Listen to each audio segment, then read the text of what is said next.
The Elder Scrolls 6 has finally been announced, and man, am I excited! And even though it is still a few years away, I figured that today we could take a look at some of the things that Skyrim got right, and a couple things that it didn't get so right, and how Elder Scrolls 6 can improve on that to make an even more amazing game than ever before. Which I know sounds like a tall order. I mean, how could you possibly improve on this perfection? It's just beautiful. So here are the 5 things Elder Scrolls 6 can improve upon Skyrim.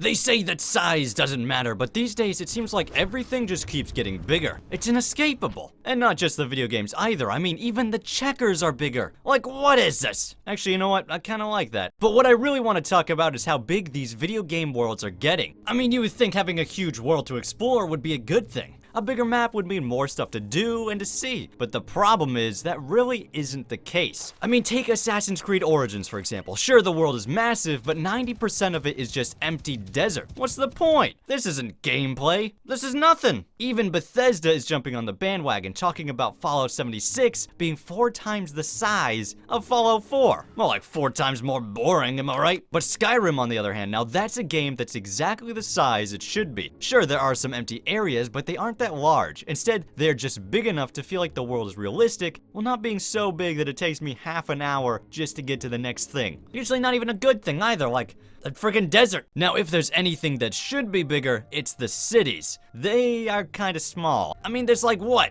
10 houses here? I would much rather Bethesda put its time into building this up than adding in an endless sea of nothing to do. I mean, come on. When it comes to Elder Scrolls games, Skyrim added quite a few things that we had never seen before. Suddenly you could be a blacksmith, or you could be a woodcutting guy, or you could cook if you really wanted to. And while I have definitely criticized these things in the past, that doesn't mean I want to see them go away. Instead, I would like to see these things get expanded upon even more. For example, rather than having to borrow someone else's forge to make your weaponry, maybe you could make your own blacksmithing shop. Maybe hire a couple guys, run the locals out of business, you know how it is. Now you're not just pretending to be a blacksmith, you are an actual blacksmith that people come to get their goods. Sure, that doesn't sound as epic as being the hero of all existence, but sometimes you don't want that. Sometimes you just want to weave baskets. Well, maybe you don't, but you know what I mean. Radiant quests are not very good, mostly because they are super generic and boring. But that doesn't mean they should go away. As a matter of fact, I believe the idea behind Radiant quests is a pretty good one. And with just a little work, these types of quests could be pretty awesome. Now, as they are right now, there are really only ever 2 parameters that encompass these randomized quests. Usually it's the location of the quest and the target. But what if we added a lot more options into the mix? Say for example with the Dark Brotherhood, instead of sending you to track down some randomly placed beggar on a map, the quest could send you outside the map to a randomly built dungeon. You hop on a carriage to the quest and find yourself in some blocked off alley where you then head into the back door of a house and have to sneak through unseen until you find your target. Then after you fulfill your contract, you head back to the carriage and return to High Rock. In this scenario, quests aren't just plopping some random citizen on a map. Instead, it's procedurally generating an entirely new and unique area for you to explore using all the world building pieces that already exist in the game. Perhaps you could even mod it to add more pieces or buy packs off the Creation Club store. Now you not only have an endless supply of places to visit, but those places keep getting more and more diverse. Sure, it'd take a lot more work to develop, but as it is right now, Radiant quests definitely need a lot of work anyway. I mean, come on, you can't tell me this is a great system as it is now, because it's not.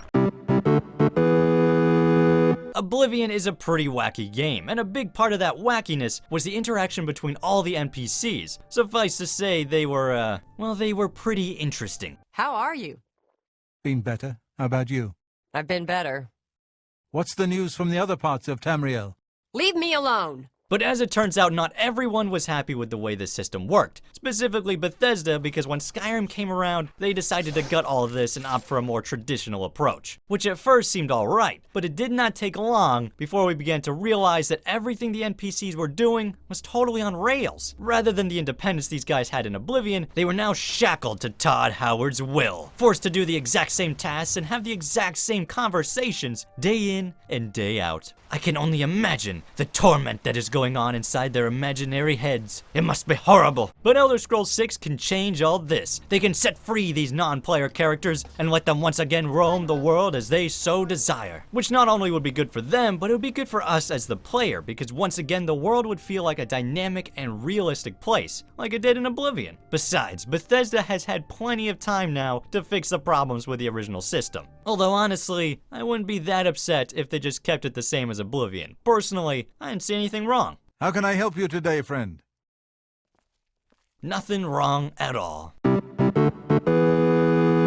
Skyrim is full of a lot of things, like quests and dungeons and bears. There's quite a few bears. But one thing Skyrim is not full of is choices. And I don't just mean like, am I gonna wear an iron hat or a steel hat? I mean, yeah, that is a choice, but it's not the kind I'm talking about. No, I am referring to dynamic choices with real consequences. Sure, Skyrim does have a couple of them, like, are you an Imperial or a Stormcloak? Are you in the Dark Brotherhood or not in the Dark Brotherhood? Those are important questions. And it's stuff like that that I want to see way more of. Decisions that not only define you as a character, but also the world around you and how people interact with you. Maybe I'm asking a lot, but if Todd Howard really does want to make a true and epic RPG, it's something he's gonna have to consider. But most likely, he'll just do whatever the hell he wants, because who am I even? Just some random guy on the internet who has an interest in seeing video games get better than they already are. Especially the bad ones. Those could really do with some improvement. If you enjoyed this video, make sure to hit that subscribe button, and I will see you guys next Thursday with another exciting video. But in the meantime, you can watch some of my other stuff, like the ones that are on the screen right now.